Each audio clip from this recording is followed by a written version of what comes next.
The telegraph slip was a brittle, yellowed square in Samuel Vance's calloused hand, the black letters stark against the paper. Mother gone, stop, come home. Just 5 words to erase 8 years of distance. He'd left Redemption Creek, Nevada, with nothing but a saddle and a temper, vowing to make a name for himself that wasn't tied to his father's failed silver claim. He'd become a decent cowhand, drifting from one dusty outfit to another across the territory, but the name he'd made was just that, a name, spoken around campfires and forgotten by morning. Now, the only person who remembered the boy before the man was gone.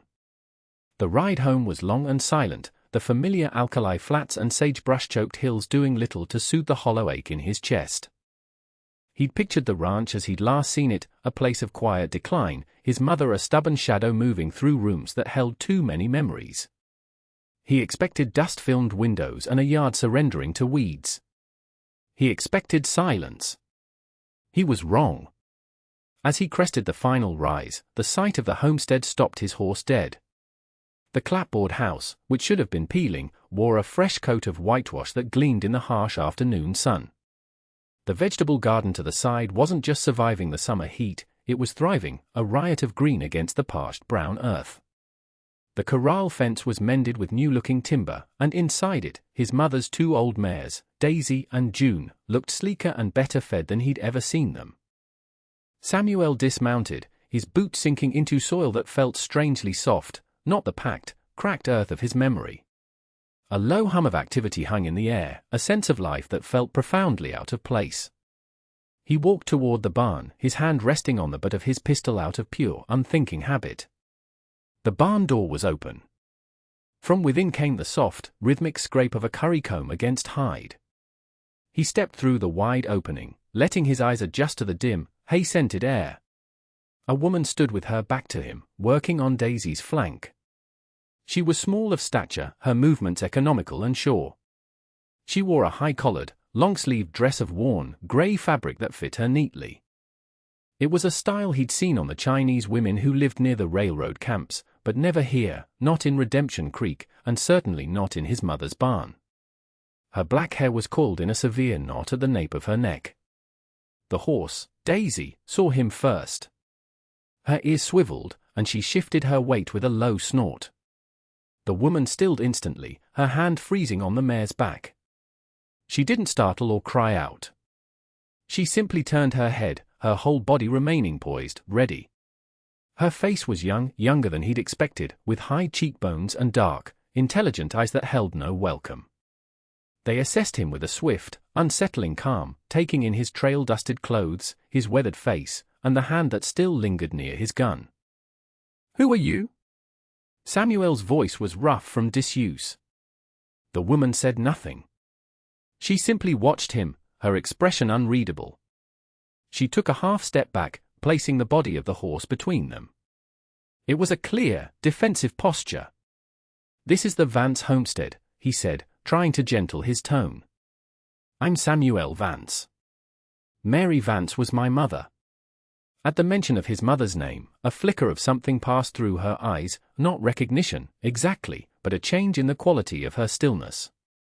She gave a short, sharp nod, a gesture of acknowledgement, not invitation. She still didn't speak. He wondered if she even understood him. The silence stretched, filled only by the buzzing of flies and the soft stamp of a hoof. This was his home, yet he felt like an intruder. The woman in the strange grey dress held the space with a quiet authority that his mother's letters had never once hinted at. He did not yet know that the woman's silence was not a barrier, but a shield, and what it protected would unravel everything he thought he knew about his mother's final years. The funeral was a spare affair, held in the small clapboard church where Samuel had squirmed through sermons as a boy. The townspeople offered their condolences, their eyes filled with a mixture of pity and a hard, frontier curiosity. They looked him over, sizing up the man who had stayed away for so long. After the final prayer, as folks milled about in the churchyard, Bartholomew Cromwell approached him. Cromwell owned the town's only hotel and held the deeds to half the businesses on Main Street. He was a man who dressed in Eastern suits that looked out of place in the Nevada dust, his face clean-shaven and his manner always smooth. "Samuel," Cromwell began, his voice a low, sympathetic purr. A terrible loss. Your mother was a pillar of this community. She was a good woman, Samuel said, the words feeling thin and inadequate. Indeed. Which is why we must discuss the matter of her estate with some delicacy. Cromwell placed a hand on Samuel's shoulder. I know this is a difficult time, but business, as they say, waits for no man. The ranch, it has some outstanding obligations. To me, as it happens. Samuel's gaze hardened. My mother never mentioned any debts. Mary was a proud woman, Cromwell said, his smile never reaching his eyes. She fell on hard times. I was happy to help, of course. But the note is past due. He paused, letting the weight of the statement settle. And then there's the matter of the occupant. The Chinese girl. An unfortunate complication. The way he said girl made Samuel's teeth ache. She was there when I arrived. Seems to be taking care of the place. A squatter, Cromwell corrected smoothly. Taking advantage of a lonely old woman's charity. It's a sad thing to see. I'd be willing to take the land off your hands, clear the debt, and handle the unpleasantness of her removal myself. For a fair price, of course. Out of respect for Mary. The offer hung in the air, slick and convenient. It was a clean break. He could settle his mother's affairs, take what little money was left, and ride away from Redemption Creek forever. But the image of the young woman in the barn rose in his mind, her steady hands, her watchful eyes, the way the horse trusted her. His mother had trusted her, too. He was sure of it. The ranch isn't for sale, Mr. Cromwell, Samuel said, his voice flat. I'll be looking into my mother's affairs myself. Cromwell's smile tightened at the edges. A sentimental decision, Samuel. And likely a foolish one. Check the records at the county clerk's office. You'll find my claim is quite secure. He tipped his hat and walked away, leaving Samuel standing alone in the cemetery dust, the weight of a fight he didn't understand settling upon him. He returned to the ranch to find the woman, whose name he still did not know, pulling weeds in the garden with fierce, methodical concentration. He approached slowly, not wanting to spook her. I need to know your name, he said, standing at the edge of the tilled rows. She looked up, shielding her eyes from the sun. She hesitated, then spoke a single, soft word. Leanne. It was the first time he'd heard her voice. It was lower than he'd expected, and clear. Leanne, he repeated. I'm Sam. She gave another one of her short, sharp nods. He felt a sudden, sharp frustration at the wall between them. He needed answers, and she was the only one who had them. He gestured toward the house, then back at the garden, a questioning look on his face. How? Why? Leanne watched him for a long moment, her dark eyes searching his. Then, she wiped her soil-stained hands on a rag tucked into her waist, rose to her feet, and walked past him toward the house. She moved with a purpose that told him to follow. He trailed her into the small, clean kitchen. The room smelled of dried herbs and soap, his mother's smell. It was almost exactly as he remembered it, except for a neat stack of books on the small kitchen table. One was a well-worn English dictionary. Leanne went to a small wooden box on the mantelpiece, his mother's sewing box. She opened it and took out not needles and thread, but a small, folded bundle of letters tied with a piece of twine. She held them out to him. His name, Samuel, was written on the top envelope in his mother's familiar, spidery handwriting. What he found inside that box would not only give him the answers he sought but would also reveal a debt of honor deeper than any note held by Bartholomew Cromwell. He took the letters to the porch, the wood groaning under his weight as he sat on the top step. The sun was beginning to dip below the western hills, painting the sky in shades of orange and purple. Leanne stood in the doorway, a silent sentinel, as he untied the twine. The first letter was dated nearly 2 years prior. My dearest Samuel. If you are reading this, then I am gone, and you have finally come home. There is so much I should have told you. I hope you can find it in your heart to forgive an old woman her pride. His breath caught in his throat. He read on, his mother's voice rising from the pages, telling a story of loneliness, hardship, and unexpected grace. She wrote of how the ranch had become too much for her, how the isolation was a heavier burden than the work. She wrote of the railroad bringing in crews of Chinese laborers, and the open hostility they faced in town. And then she wrote about Leanne. Her name is Leanne. Her husband, Wei, was a good man, a hard worker on the grade. There was an accident. A rock slide. The company gave her a pittance and told her to move on. She had nowhere to go, Samuel. She was a widow, same as me, just with more years ahead of her and less kindness behind her. I saw her in town, trying to buy food with what little coin she had, and saw the way Cromwell's men looked at her. I couldn't leave her to that. So I brought her home. The letter described how Leanne, grieving and terrified, had slowly brought the ranch back to life. She couldn't speak much English, and his mother knew no Chinese, but they had found a language in shared work. Leanne's knowledge of gardening was astonishing. She coaxed life from soil his mother had long given up on. She had a gentle hand with the horses, a patience his mother had lost. She was not a squatter. She was a partner. The last letter held the truth about Cromwell. I had to borrow money for seed and supplies last spring. The drought was hard. Mr. Cromwell was the only one willing to extend a loan. The terms were difficult. I fear I was foolish, Samuel. He was so polite, but his eyes were like a hawk's on a field mouse. He wants this land. Leanne knows it. She saw him out here, measuring the property line with his eyes, weeks before I fell ill. I was trying to pay it down, selling vegetables in town, but it was never enough. The debt is real. But the kindness I found with Leanne, that is real, too. Protect her. This home is hers as much as it is yours now. It is my final wish. Samuel folded the letter, the paper soft and worn from his mother's hands. He looked up at Leanne, who still stood in the doorway, her face cast in shadow. The wall between them was gone, replaced by a shared legacy. He finally understood. His mother hadn't been a victim. She had made a choice, a brave and compassionate one, in the face of her own decline. And Cromwell wasn't just a creditor, he was a vulture who had been waiting for her to die. He has a note, Samuel said, his voice quiet but clear. A debt against the ranch. Leanne's expression didn't change, but she nodded. She had known. She had stayed anyway. The next morning, Cromwell arrived in a smart-looking buggy, a sheaf of papers in his hand. He didn't bother to get down, just hailed Samuel from the driver's seat. Leanne came out of the house to stand on the porch, a few feet behind Samuel. I trust you've had time to consider my generous offer, Cromwell said, his tone pleasant. I have, Samuel replied, walking toward the buggy. And I've read my mother's papers.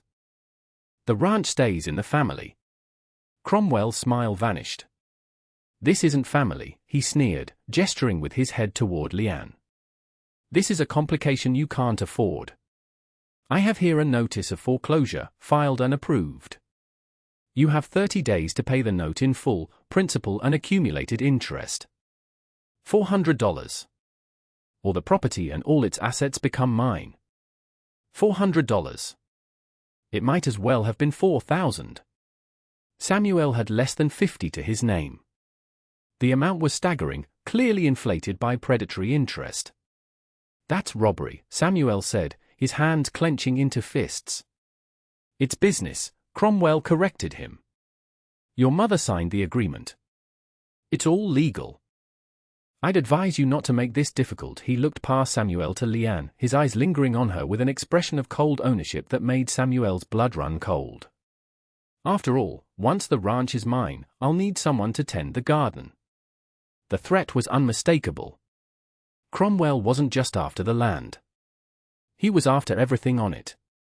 He flicked the reins and the buggy rolled away, leaving a cloud of dust and the suffocating weight of a 30-day deadline. Samuel turned and looked at Leanne. For the first time, he saw not just stillness in her eyes, but a flicker of fear. And beneath it, a resolve as hard as desert rock. He had a choice, to run from this fight as he had run from everything else, or to stand his ground and honor his mother's last wish. He looked from Leanne's determined face to the whitewashed house, the green garden, the peaceful horses. This was his mother's legacy. It was home. And he would not let it be stolen. The first week was a blur of frantic work and quiet desperation. Samuel rode into town and sent a telegraph to his last employer, asking for the back wages owed to him. The reply came 2 days later, a wire for $47. It was a pittance against the $400 they needed. The town banker, a man firmly in Cromwell's pocket, just laughed when Samuel asked for a loan. The debt was a cage, and Cromwell held the only key. But Leanne worked as if the deadline didn't exist. She rose before the sun, tending her garden, mending tack, and caring for the horses with a serene focus that shamed Samuel's restless anger. One evening, he found her in the barn, carefully measuring out oats. "It's no use," he said, the words tasting like ash. "We can't work our way out of this. There's not enough time." Leanne finished her task before turning to him. She walked over to a small crate where she kept her few possessions. From it, she pulled a small, embroidered silk pouch. She opened the drawstring and poured the contents into her palm. It was a pair of delicately worked jade earrings and a simple gold ring. Her wedding band. She held them out to him. "Sell," she said, the single word carrying the weight of a final, desperate sacrifice. Samuel looked at the jewelry in her hand, the last remnants of her past life, of her husband. He felt a profound sense of shame. He had been so focused on the money, on Cromwell's legal power, that he had missed the point. His mother hadn't saved Leanne with money. She had done it with shelter, with partnership. The answer wasn't in finding $400. The answer was in fighting with what they had. "No," he said, gently closing her fingers over the jewelry. "We don't sell this. We don't sell any part of what's yours." A new idea, born of his mother's letters, began to form in his mind. She had written that Leanne's husband, Way, had died in a rockslide on the railroad grade. She had also written that the company had given Leanne a pittance. That was the thread. The next day, he rode 20 miles to the nearest railroad depot, a bustling, chaotic place. He spent hours talking to foremen and clerks, asking questions about work crews from 2 years ago, about a man named Way, about a rockslide. He was met with shrugged shoulders and blank stares until an old Irish paymaster overheard him. "Way," the old man said, scratching his chin. "I remember him. Quiet man. Strong. The company called the slide an act of God. No liability. But it wasn't. It was blasting powder, poorly stored. The foreman cut corners to save a few dollars. We all knew it. Is there a record?" Samuel asked, his heart pounding. "The company buries its mistakes deep," the paymaster said. But the territorial marshal came out. Asked a lot of questions. There might be a report filed in Carson City. It was a long shot, a desperate gamble. Carson City was a 3-day ride. He would lose precious time. But it was the only card he had left to play. When he returned to the ranch and told Leanne, she simply nodded, her eyes trusting him in a way that both fortified and terrified him. She packed him food for the journey, her movements efficient and sure. As he mounted his horse, she touched his arm. "Be careful," she whispered. 3 months later, the autumn sun cast a golden light across the valley. The garden had been harvested, its bounty filling the shelves of the root cellar. In the corral, 3 new foals stood on spindly legs beside their mothers. The ranch was quiet, peaceful, prosperous. Samuel Vance stood on the porch, watching Leanne humming softly as she braided Daisy's manet.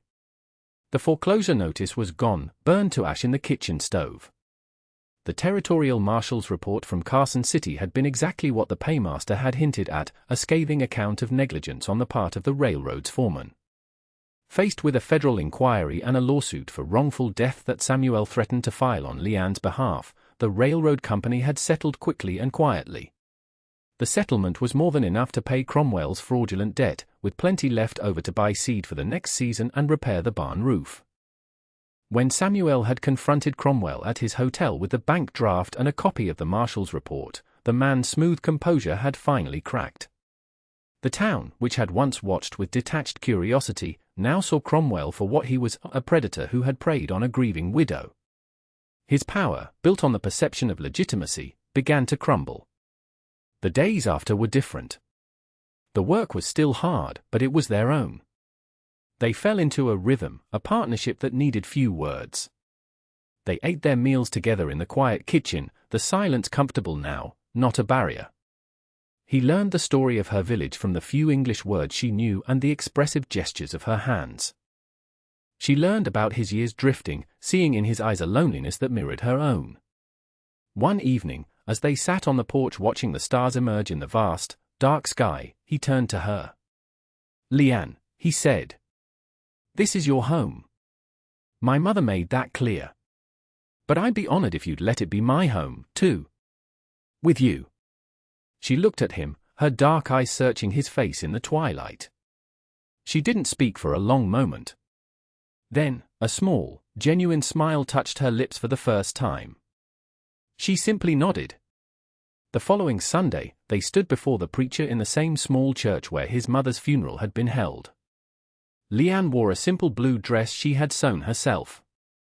Samuel wore his only clean shirt. He placed his mother's thin gold wedding band on her finger. It was a perfect fit. The townspeople watched, their faces no longer holding judgment, but a quiet, hard-won respect. They were no longer just a cowboy and a Chinese widow. They were the Vances of Redemption Creek. Walking back to the ranch, hand in hand, Samuel realized he had come home seeking an ending, a way to close a chapter of his life. Instead, he had found a beginning. He understood now that a legacy wasn't something you inherited like land or money. It was something you chose to build, day by day, an act of kindness at a time. And that brings us to the end of this one. If you stayed with me all the way through, thank you. Stories like this one only get told because folks like you sit down and listen. If you liked what you heard, go ahead and hit that like button. And if you want more stories from the old frontier, subscribe so you don't miss the next one. Until then, take care of yourself, and thanks again for being here.